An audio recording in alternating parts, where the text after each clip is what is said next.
نينا القادمة من جمهورية تشيك تجاوزت مهامها الدبلوماسية لتخلق فضاءات للحوار والفن.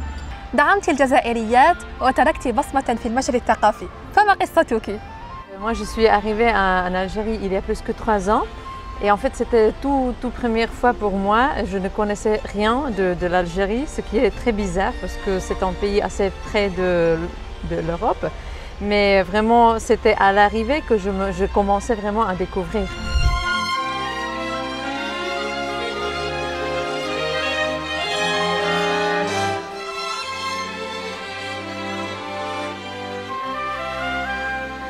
On a voyagé pas mal de fois cette première année, découvert la diversité énorme qu'il y a en Algérie. Moi personnellement, j'aime beaucoup cet aspect des femmes en général.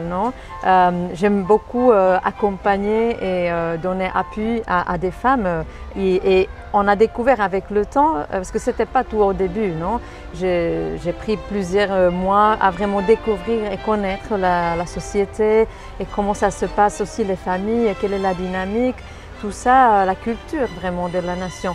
Et après, petit à petit, on s'est rendu compte que le sujet des femmes est énormément intéressant ici, parce qu'on a cette peut-être vision que voilà, c'est une société musulmane, donc on a cette idée que quelle est la place de la femme dedans. Et donc moi j'avais beaucoup d'envie d'explorer un peu, non? Donc quelle est la situation des femmes en Algérie et surtout les femmes, disons, brillantes.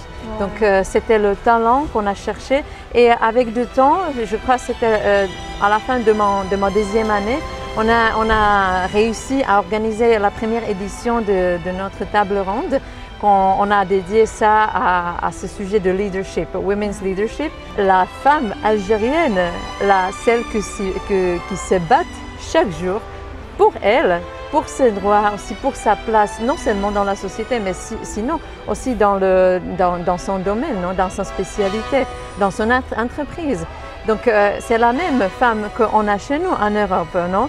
Donc c'était en fait cette découverte que voilà, on est les mêmes, non? C'est la même chose absolument, c'est kiff-kiff, non? Table ronde de débat dédiée exclusivement à des femmes brillantes algériennes, à des leaders algériennes.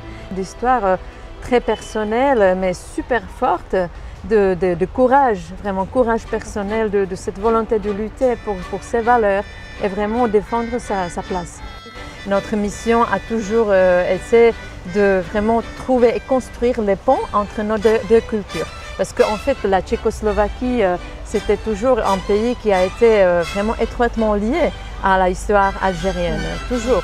Donc on a accompagné pendant la lutte pour l'indépendance, on a vraiment offert le soutien qu'il fallait et voilà, après, dans les premières années de l'indépendance du pays, donc on était toujours là et on a offert aussi beaucoup de spécialistes, des ingénieurs, et des médecins, et donc il y avait toujours cette connexion. Al-Adha, oui.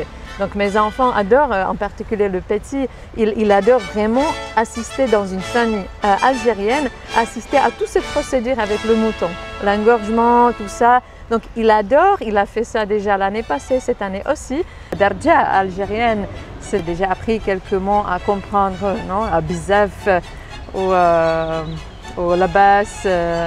L'expérience de voir la neige dans les montagnes en Djurdjura. Très exotique pour nous et c'était une très belle expérience de vraiment monter avec notre voiture jusqu'à Djurdjura, à Tiqjda, c'est notre lieu préféré, et passer toujours quelques jours là-bas au chalet de Kef. Ouais, donc voir tout cette... c'est impressionnant. Ouais.